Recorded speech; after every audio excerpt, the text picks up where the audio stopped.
კურიერი 12 საათზე დაიწყო უკვე და ჩვენ განვაგრძობთ გამოშვებას.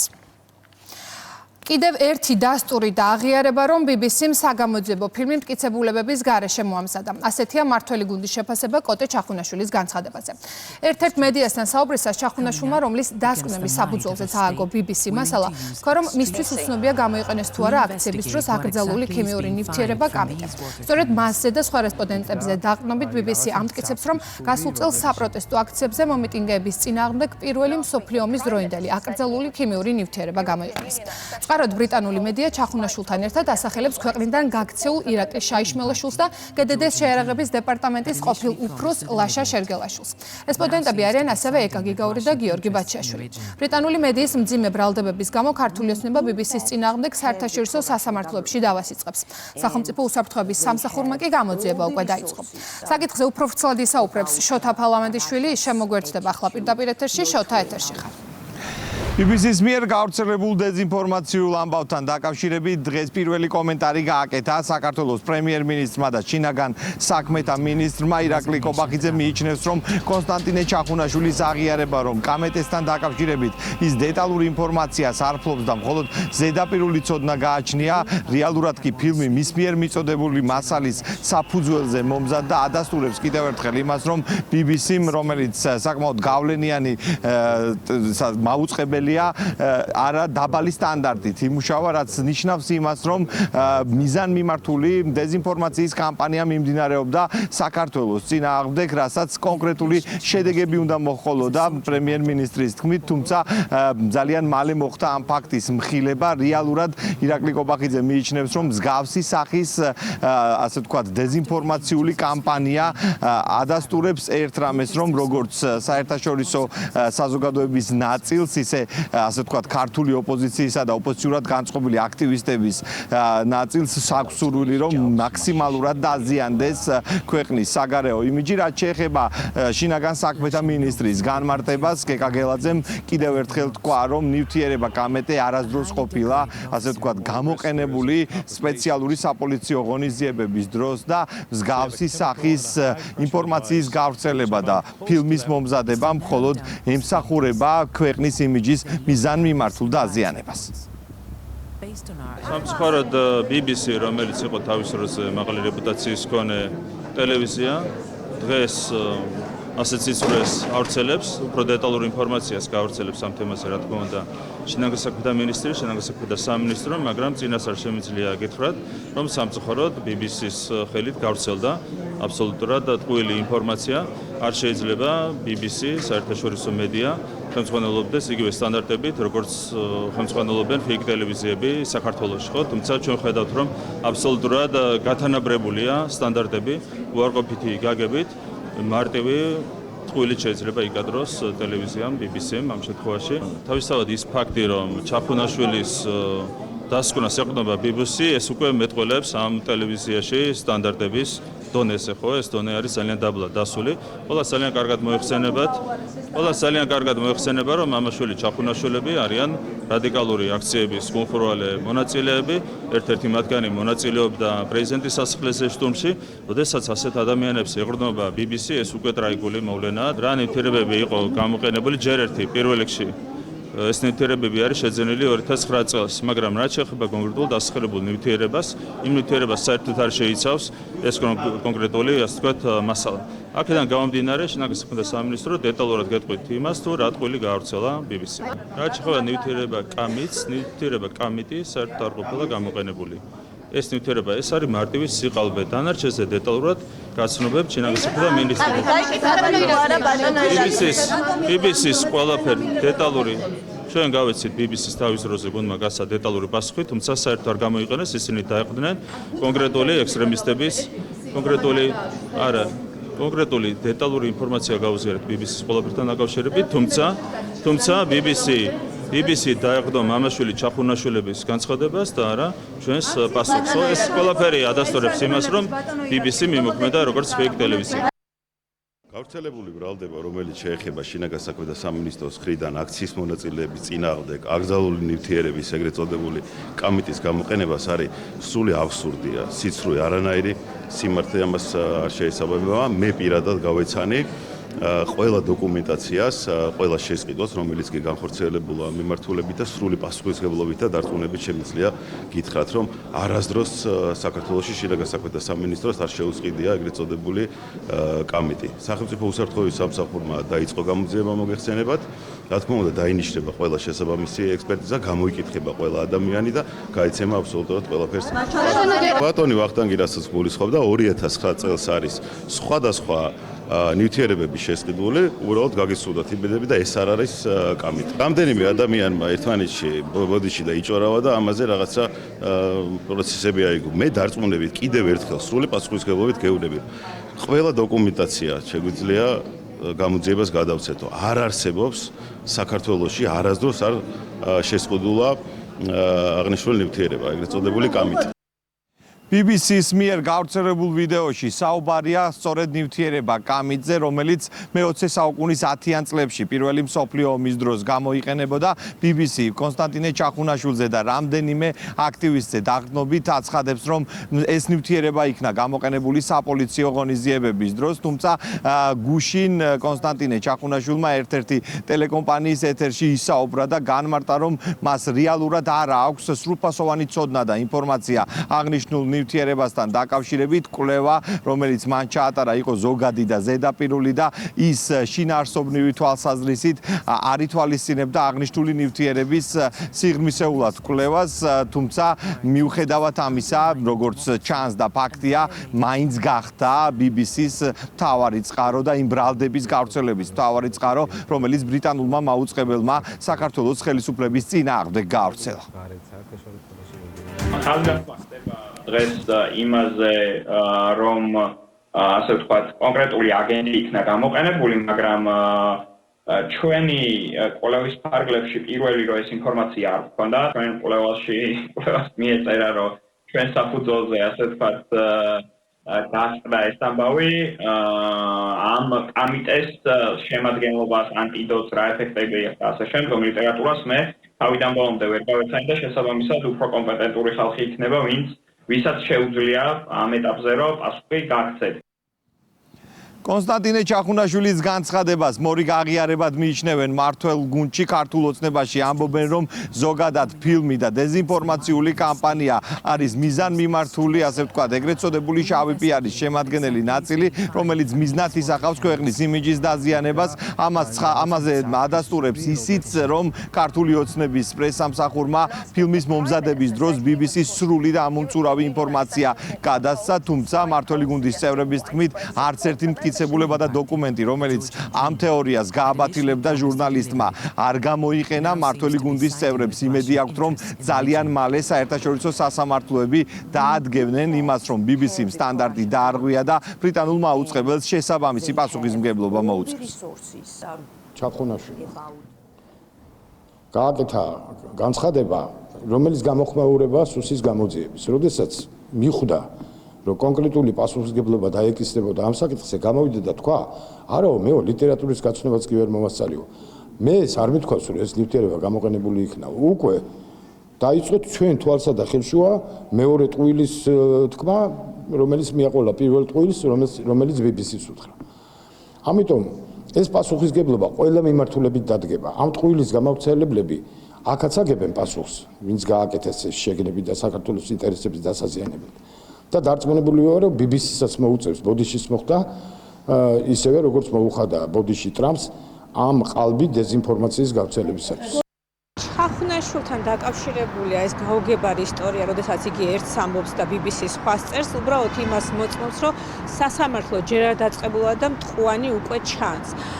ეს ნიშნავს, რომ BBC არ ეტყორნობოდა არავითარ ფაქტობრივ ინფორმაციას, ჩახუნაშვილმაც უკვე უარყო თავის მიერ გავრცელებული თუ BBC-ს მიერ მოტყუებული საზოგადოებისათვის გავრცელებული ინფორმაცია, ასე რომ ეს მოწმობს იმას და იმას, რომ BBC წინასწარ განზრახვით ცდილობდა მოეპოვებინა ვითომ და დამოუკიდებელი და ვითომ და ობიექტური პიროვნებებისაგან ის ინფორმაცია, რომელიც საქართველოს დააზიანებდა. რეალურად უკვე ეს ადამიანებიც, ვინც ეს გაავრცელა ეს ინფორმაცია, უკვე უარყოფენ იმას, რომ ამ ინფორმაციასთან რამე კავშირი აქვს, ან რაიმე მტკიცებით ფორმაში ამბობდნენ.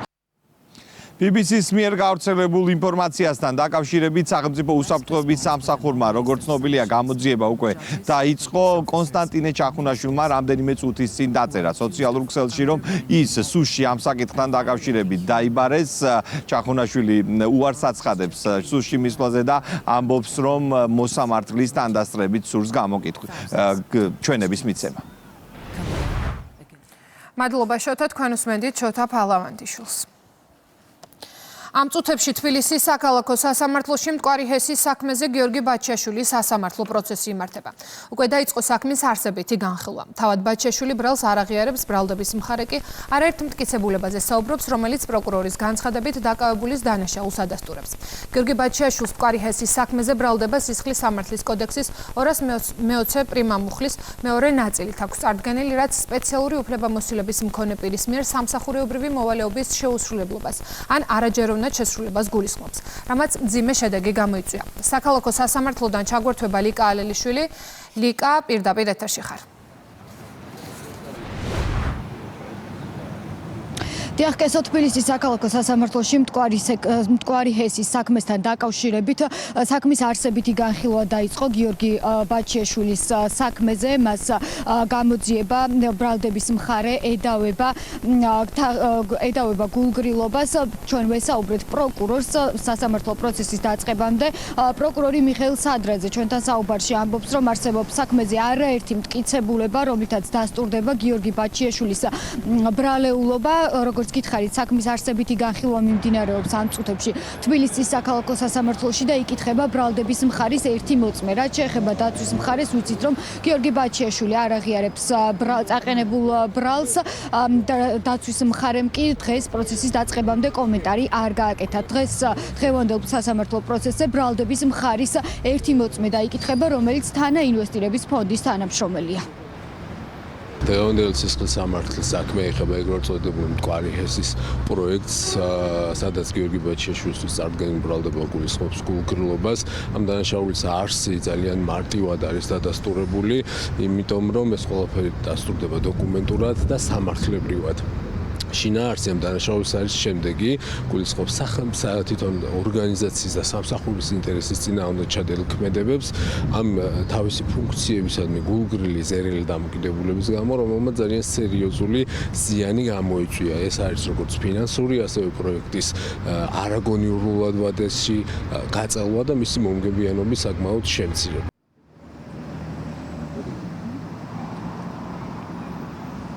მტკვარი ჰესის საქმე არ არის ერთადერთი, რაზეც ბრალი აქვს წარდგენილი გიორგი ბაჩიაშვილს.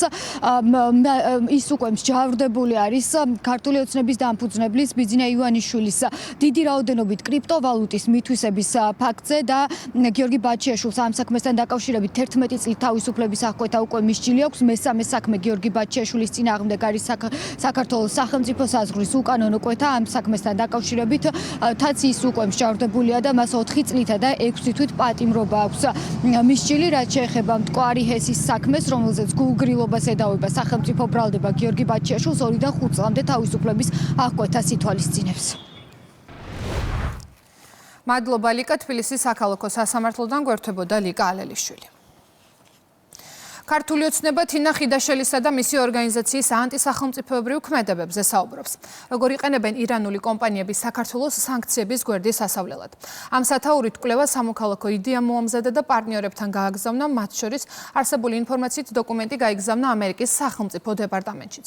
თავდაცვის ყოფილი მინისტრი და მისი ორგანიზაცია ამტკიცებს, რომ საქართველოს ხელისუფლება ირანულ კომპანიებს სანქციებისგან თავის არიდებაში ეხმარება. ამის დამადასტურებელ ფაქტებად კი კვლევაში მოყავს საქართველოს პრემიერის ვიზიტი ირანში და საგარეო ვაჭრობა. მართველი გუნდი უარგუმენტო და აბსურდულ ბრალდებებზე საუბრობს. ლელა ჯავახიშვილი მუშაობს თემაზე და ის შემოერთდება ახლა კურიერის პირდაპირ ეთერს. ლელა, გისმენთ. თინა ხიდაშელი უარყოფს, რომ ანგარიში მან უშუალოდ სახელმწიფო დეპარტამენტში გააგზავნა. სამოქალაქო იდეის ხელმძღვანელს ჩვენ რამდენიმე წუთის წინ ვესაუბრეთ და ვკითხეთ, რაზე დაყრდნობით ამტკიცებს, რომ საქართველოს ხელისუფლება ირანულ კომპანიებს სანქციებისგან გვერდის ავლაში ეხმარება. ხიდაშელი ახსენებს ირანულ ვებგვერდებს და ამბობს იმასაც, რომ პრემიერის ვიზიტი მას ამ დოკუმენტში მხოლოდ პოლიტიკურ არგუმენტად ყავს მოყვანილი. მისივე თქმით, კვლევა, რომელიც მისმა ორგანიზაციამ მოამზადა, ეგზავნებათ მათივე პროტოკოლის მიხედვით პარტნიორებს, დონორებს და ყოფილ დონორებსაც კი. სახელმწიფო დეპარტამენტში არავითარი ანგარიში არ გაგვიგზავნია და არავის ჩვენ ანგარიშებს ესე არ უგზავნით მისამართს. გვაქვს ეგრეთ წოდებული დისტრიბუციის სია, რომელშიც 1500 ადამიანია მთელი მსოფლიოდან და ამაზე ვაგზავნით. მათ შორის, რა თქმა უნდა, ყოფილ დონორებთან ორგანიზაციას დონორები არ აყავს ამჟამად. არის თავარი არგუმენტი, ზუსტად იგივე, რაც ჩინურ კომპანიებთან დაკავშირებით გვაქვს. საქართველოს ხელისუფლება უარს ამბობს, რომ სკრინინგი გაუკეთოს კომპანიებს სხვადასხვა ირანული ვებგვერდებიდან, სადაც პირდაპირ ღიად ხდება საქართველოს რეკლამირება, როგორც ქვეყნის, სადაც თუ დაარეგისტრირებენ ბიზნესს, შეუძლია თავი აარიდონ ყველანაირ სანქციებს. იქ საუბარი იყო ვიზიტებზეც, ხომ? პრემიერის ვიზიტიც რა თქმა უნდა, ვიზიტებზე ეს უკვე პოლიტიკური შემადგენელი.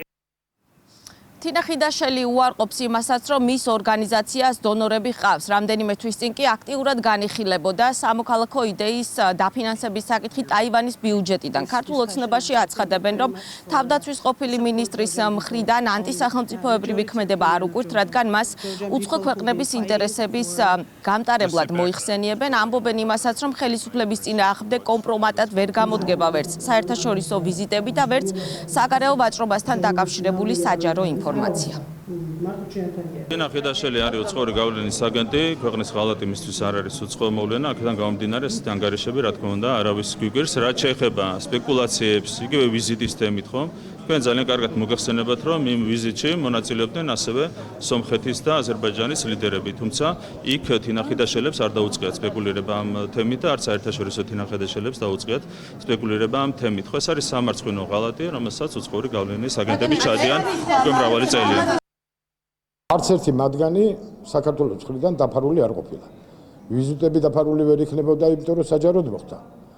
და რაც შეეხება ვაჭრობას, ვაჭრობის მონაცემებსაც ჩვენი სტატისტიკის უწყება ყოველწლიურად აქვეყნებს.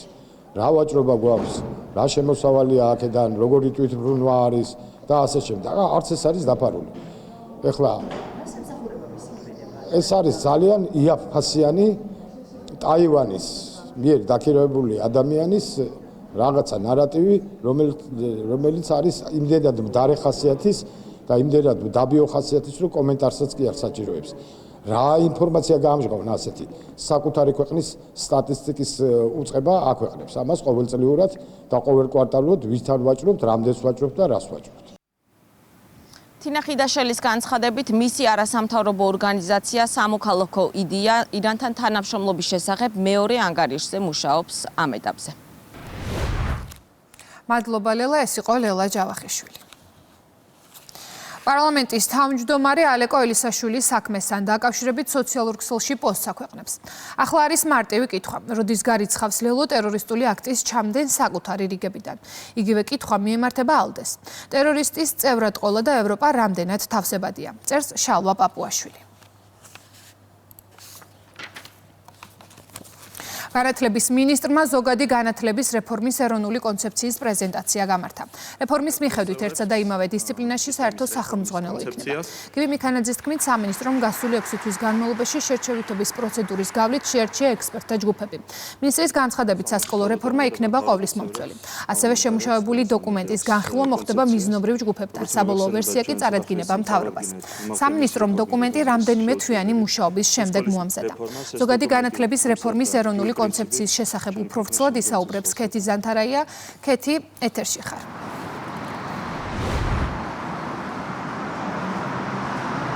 ზოგადი განათლების ეროვნული რეფორმის კონცეფციის შესახებ პრეზენტაციაზე პირველი გამოვიდა სიტყვით პრემიერ-მინისტრი მთავრობის მეთაურმა დამსწრე საზოგადოებას მიაწოდა ინფორმაცია იმასთან დაკავშირებით თუ რამდენად მნიშვნელოვანი არის მთავრობისთვის ზოგადი განათლება და რომ ამ მიმართულებას პრიორიტეტი ენიჭება მთავრობის მხრიდან. პრემიერ-მინისტრის განცხადებით 8 ძირითადი გამოწვევა არსებობს სისტემაში და ირაკლი კობახიძის განცხადებით განათლების სამინისტროსთან ერთად შემუშავდა 8 ნაბიჯი იმასთან დაკავშირებით თუ როგორი რეაგირება უნდა კონდეს ხელისუფლებას ამ გამოწვევებზე. ზოგადი განათლების რეფორმის გარეშე უმაღლესი განათლების სისტემის რეფორმირება არის შეუძლებელი. თუ სკოლის მერხიდან არ შეიძინა მოსწავლემ ის ცოდნა და ის უნარები, რომელიც მას მოგვიანებით გამოადგება ის პროფესიულ საქმიანობაში, რა თქმა უნდა, მთლიანობაში სისტემა ვერ იქნება წარმატებული. აქედან გამომდინარე, ჩვენ განსაკუთრებული მნიშვნელობა მივანიჭებთ ზოგადი განათლების რეფორმას. ეს დოკუმენტი მომზადდა იგივე პრინციპით, როგორც შემუშავდა უმაღლესი განათლების რეფორმის კონცეფცია, ძალიან მოკლედ და ლაკონურად არის განსაზღვრული 8 ძირითადი გამოწვევა, რომლის წინაშე დგას ზოგადი განათლების სისტემა და მის საფუძველზე არის განსაზღვრული 8 პასუხი ამ გამოწვევებზე. მე მინდა მადლობა გადავუხადო პირადად მინისტრს ბატონ გივი მიქანაძეს და მთლიანად სამინისტროს გუნდს, ყველა იმ ადამიანს, რომელიც ჩართული იყო ამ კონცეფციის შემუშავებაში. დარწმუნებულია, რომ ეს კონცეფცია წარმატებით აღსრულდება, რაც საბოლოო ჯამში ბუნებრივია თავის მნიშვნელოვან წვლილს შეიტანს ჩვენი ქვეყნის შემდგომ წინსვლასა და განვითარებაში.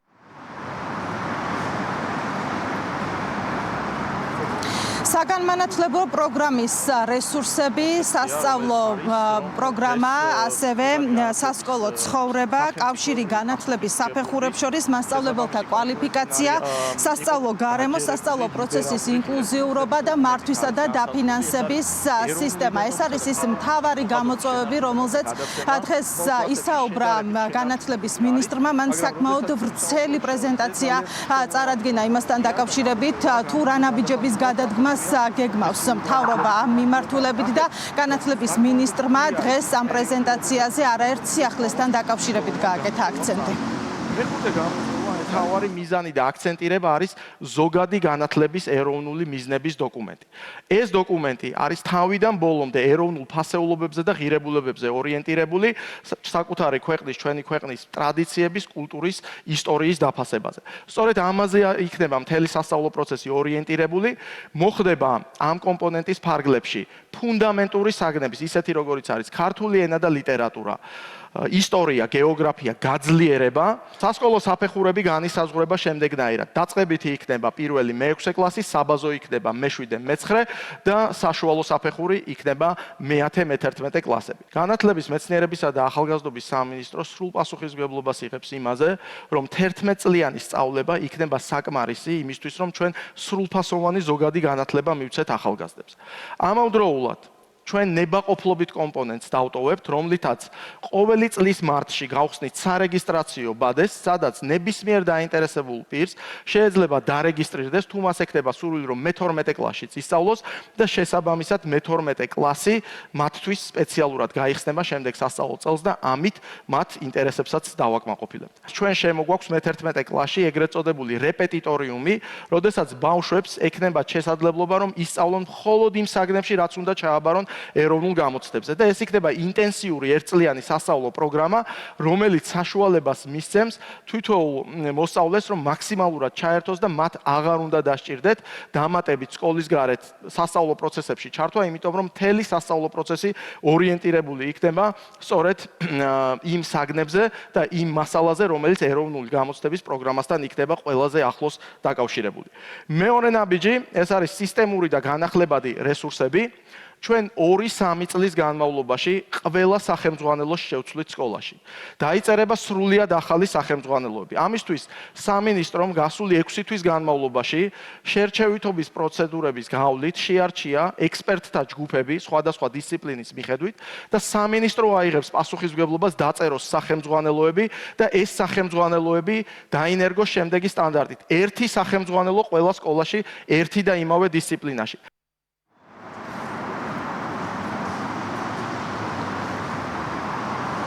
ზოგადი განათლების რეფორმის ეროვნული კონცეფციის პრეზენტაცია უკვე დასრულებული არის და როგორც განათლების მინისტრმა განაცხადა, ახლა მუშაობა გაგრძელდება უკვე კონკრეტულ მიზნობრივ ჯგუფებთან და დაინტერესებულ პირებთან საქმიანი კომუნიკაციის ფორმატში. მადლობა ქეთი, თქვენ უსმენთ ქეთი ზანთარაიას. პარლამენტის თავმჯდომარე ინდოეთში დელეგაციასთან ერთად ოფიციალური ვიზიტით იმყოფება. საქართველოს ინდოეთის ორმხრივი ურთიერთობების ისტორიაში ეს საქართველოს უმაღლესი თანამდებობის პირის პირველი ოფიციალური ვიზიტია. შალვა პაპუაშვილი ნიუ-დელიში შეხვდება ინდოეთის პარლამენტის ქვედა და ზედა პალატის თავმჯდომარეებს, ასევე აღმასრულებელი ხელისუფლების მაღალი თანამდებობის პირებს. ჩვენი დღევანდელი შეხვედრები, რა თქმა უნდა, ძირითადად ეწუნება ეკონომიკურ ურთიერთობებს. ინდოეთი მსოფლიოს ერთ-ერთი უდიდესი ეკონომიკა გახლავთ და მნიშვნელოვანი არის, რომ საქართველოს როგორც შუა დერეფნის ძირითადი რგოლი ამ მხრივ იყოს საინტერესო ინდოეთისთვის ევროპასთან დასაკავშირებლად. პარლამენტები ყოველთვის ასრულებენ მნიშვნელოვან როლს იმისთვის, რომ შექმნან შესაბამისი პოლიტიკური გარემო მათ შორის ეკონომიკური ურთიერთობებისთვის და ვფიქრობ, რომ ეს თემები კიდევ უფრო დაახლოებს ჩვენს პარლამენტებს და ჩვენს ქვეყნებს. თბილისის მერის ოფიციალური ვიზიტი უნგრეთში გრძელდება. დღეს კახაკალაძე პარლამენტის წევრი და პოლიტიკური პარტია ფიდესის დირექტორს შეხვდება. შემდეგ კი უნგრეთის საგარეო საქმეთა მინისტრთან ერთად უნგრელი ფეხბურთელის იოზეფ ბოჟიკის ძეგლს გახსნის. ვიზიტის ფარგლებში უნგრეთის პირველ დიპლომატთან კახაკალაძემ ოფიციალური შეხვედრა უკვე გამართა.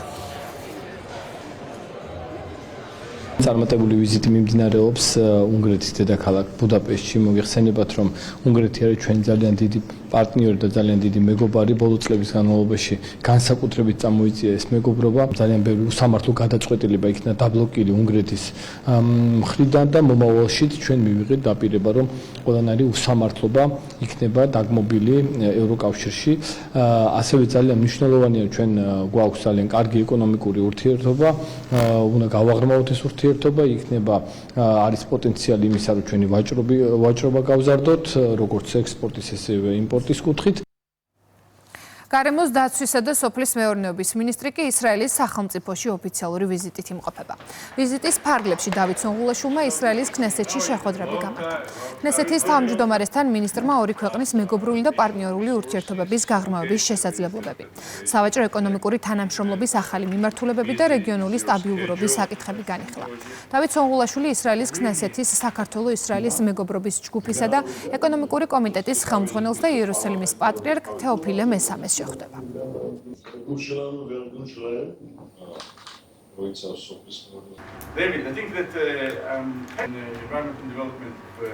ქონდა შეხვედრები როგორც ქნესეთში სპიკერთან, ასევე ეკონომიკის კომიტეტის თავმჯდომარესთან, სადაც კიდევ ერთხელ ხაზგასმული იყო ორ ქვეყანას შორის ურთიერთობების მნიშვნელობა და საქართველოს და ისრაელის ქვეყნებს შორის აქტიური თანამშრომლობა და მეგობრობა და აქვე რა თქმა უნდა განსაკუთრებულად აღსანიშნავი არის იერუსალიმის პატრიარქთან შეხვედრა, სადაც ქონდა შესაძლებლობა რომ იგველოცა აღსაყდრებიდან 20 წლის იუბილე.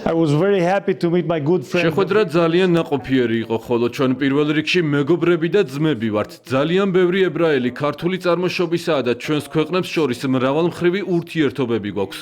ბევრ ებრაელს უყვარს საქართველო და სიამოვნებით სტუმრობენ თქვენს ქვეყანას. ცნობილია, რომ ისრაელი არის ერთ-ერთი წარმატებული სოფლის მეურნეობის ქვეყანა და მათი გამოცდილების გაზიარება ძალიან გამოადგება ჩვენ ქვეყანას. მთლიანობაში მინდა ვთქვა, რომ ურთიერთობა საქართველოსა და ისრაელს შორის ძალიან დინამიურად ვითარდება და გვაძლევს იმის საშუალებას, რომ უფრო გავაღრმავოთ ის ტრადიციული მეგობრული ურთიერთობები, რაც არსებობს საქართველოსა და ისრაელს შორის. შავი ზღვის წყალქვეშა კაბელის პროექტს, რომელმაც საქართველოსა და ევროპის ელექტროენერგეტიკული სისტემები უნდა დააკავშიროს, ევროკომისიამ ორმხრივი ინტერესის პროექტის სტატუსი მიანიჭა. რაც ევროკომისიის განმარტებით ევროპასა და მის ფარგლებს გარეთ ენერგეტიკულ კავშირს გააძლიერებს.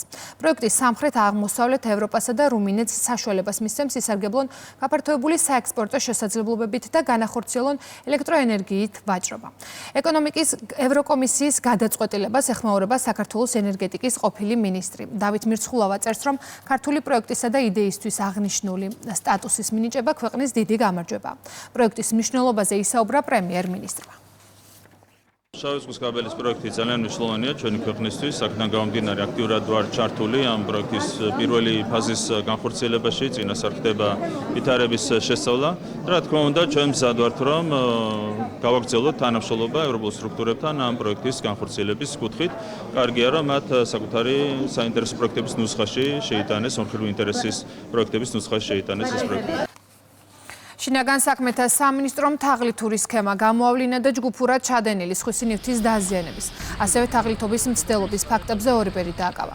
გამოძიების მიხედვით ბრალდებულებმა სადაზღვევო კომპანიებისგან და ავტომობილების მძღოლებისგან, მათ შორის უცხო ქვეყნის მოქალაქეებისგან დიდი ოდენობით მატერიალური სარგებლის მიღების მიზნით თაღლითური სქემა შეიმუშავეს. ბრალდებულები წინასწარ შერჩეულ ადგილებში მათი მართვის ქვეშ არსებული ავტომობილების გამოყენებით ავტოსაგზაო შეჯახებების პროვოცირებას ახდენდნენ, რომ დაზარალებულ მხარეთ თავად წარმოჩენილნი. ზიანის სანაცვლოდ კი ავტოსაგზაო შემთხვევებში მონაწილე მძღოლებისგან, ასევე ავტომობილების დამზღვევი კომპანიებისგან დიდი ოდენობით თანხები მიეღოთ.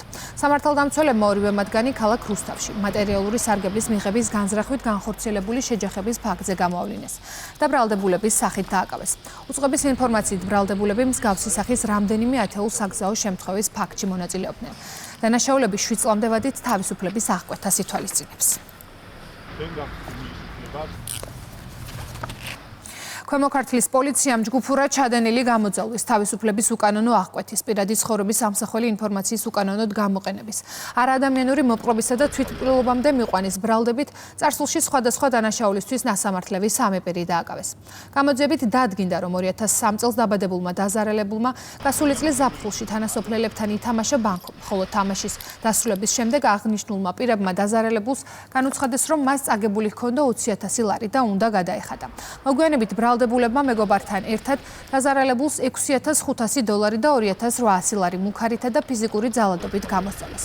ბრალდებულები გარკვეული პერიოდის გასვლის შემდეგ დაზარალებულს კვლავ დაუკავშირდნენ და მოსთხოვეს $10,000 ლარის გადახდა, ხოლო 28 ნოემბერს თავისუფლება უკანონოდ აღუკვეთეს წაიყვანეს მარნეულის მუნიციპალიტეტში დაუსახლებელ ადგილას, სადაც მიაყენეს ფიზიკური შეურაცხყოფა, გააშიშვლეს გადაუღეს ფოტო და ვიდეო კადრები, დღის ბოლომდე გადაუხდელობის შემთხვევაში კი არსებული ფოტო-ვიდეო მასალის გასაჯაროებით დაემუქრნენ. რის შემდეგაც დაზარალებულმა თვითმკვლელობა სცადა. დანაშაულები 10 წლამდე ვადით თავისუფლების აღკვეთას ითვალისწინებს. პოლიციამ ნარკოტიკული საშუალებების უკანონო შეძენა შენახვის რეალიზაციის ხელშეწყობისა და საქართველოში უკანონოდ შემოტანის ბრალდებით 7 პირი დააკავა. დაკავებულებს შორის არიან როგორც საქართველოს, ასევე უცხო ქვეყნის მოქალაქეები. სამართალდამცველებმა ჩხრეკის შედეგად მიუთკიცება დამოიღეს სარეალიზაციოდ გამზადებული დიდი და განსაკუთრებით დიდი ოდენობით სხვადასხვა სახის ნარკოტიკული საშუალება და ფსიქოტროპული ნივთიერება. მათ შორის მეთადონი, სუბოტექსი, LSD, ჰაშიში, ფსილოცინის შემცველი სოკო, გამომშრალი მარიხუანა და მცენარე კანაფი. დანაშაულები 20 წლამდე ან უვადო პატიმრობას ითვალისწინებს. თბილისის 26-ე საერთაშორისო კინოფესტივალი კინოთეატრ ამირანში ოფიციალურად გაიხსნა. წელს ფესტივალის პროგრამა მოიცავს 40-მდე უცხოურ და 30-მდე ახალ ქართულ ფილმს. გახსნის დღეს ემაყურებელს წარედგინა იტალიელი რეჟისორის პიეტრო მარჩელის ფილმი დუზე. ეს ძალიან მნიშვნელოვანი პლატფორმაა კინოს მოყვარულებისთვის, რადგან კინოში ჰოლივუდის ფილმების გარდა პრაქტიკულად სხვა ფილმების ნახვა საქართველოში შეუძლებელია და კინოს მოყვარულებისთვის ეს ნამდვილად ზეიმია დიდ ეკრანზე ნახო შენთვის სასურველი საინტერესო ახალი კინოპროდუქციები. ეს ფილმი მნიშვნელოვანია ყველასთვის, რათა ნახოს შესანიშნავი იტალიელი მსახიობები. ხელოვნება მნიშვნელოვანია მსოფლიოში ყველა ადამიანისთვის.